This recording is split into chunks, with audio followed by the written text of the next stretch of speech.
اور جب تم نے موسیٰ سے کہا کہ موسیٰ جب تک ہم اللہ کو سامنے نہ دیکھ لیں گے تم پر ایمان نہیں لائیں گے، تو تم کو بجلی نے آ گھیرا اور تم دیکھ رہے تھے۔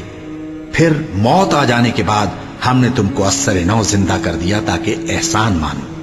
اور ہم نے بادل کا تم پر سایہ کیے رکھا اور تمہارے لیے من و سلوہ اتارتے رہے کہ جو پاکیزہ چیزیں ہم نے تم کو عطا فرمائی ہیں ان کو کھاؤ پیو، مگر تمہارے بزرگوں نے ان نعمتوں کی کچھ قدر نہ جانی اور وہ ہمارا کچھ نہیں بگاڑتے تھے بلکہ اپنا ہی نقصان کرتے تھے۔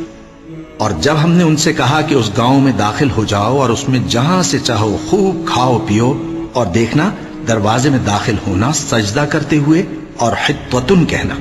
ہم تمہارے گناہ معاف کر دیں گے اور نیکی کرنے والوں کو اور زیادہ دیں گے، تو جو ظالم تھے انہوں نے اس لفظ کو جس کا ان کو حکم دیا تھا بدل کر اس کی جگہ اور لفظ کہنا شروع کیا، پس ہم نے ان ظالموں پر آسمان سے عذاب نازل کیا کیونکہ نافرمانیاں کیے جاتے تھے۔ اور جب موسیٰ نے اپنی قوم کے لیے ہم سے پانی مانگا تو ہم نے کہا کہ اپنی لاٹھی پتھر پر مارو، انہوں نے لاٹھی ماری تو اس میں سے 12 چشمے پھوٹ نکلے اور تمام لوگوں نے اپنا اپنا گھاٹ معلوم کر کے پانی پی لیا۔ ہم نے حکم دیا کہ اللہ کی عطا فرمائی ہوئی روزی کھاؤ اور پیو اور زمین میں فساد نہ کرتے پھرنا۔ اور جب تم نے کہا کہ موسیٰ ہم سے ایک ہی کھانے پر صبر نہیں ہو سکتا تو اپنے پروردگار سے دعا کیجئے کہ ترکاری اور ککڑی اور گیہوں اور مسور اور پیاز وغیرہ جو نباتات زمین سے اگتی ہیں ہمارے لیے پیدا کر دے۔ انہوں نے کہا کہ عمدہ چیزیں چھوڑ کر ان کے بدلے ناقص چیزیں کیوں چاہتے ہو؟ اگر یہی چیزیں مطلوب ہیں تو کسی شہر میں جا اترو،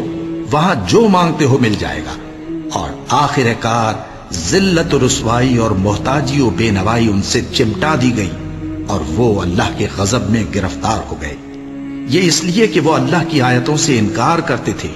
اور اس کے نبیوں کو ناحق قتل کر دیتے تھے، یعنی اس لیے کہ نافرمانی کیے جاتے اور حد سے بڑھے جاتے تھے۔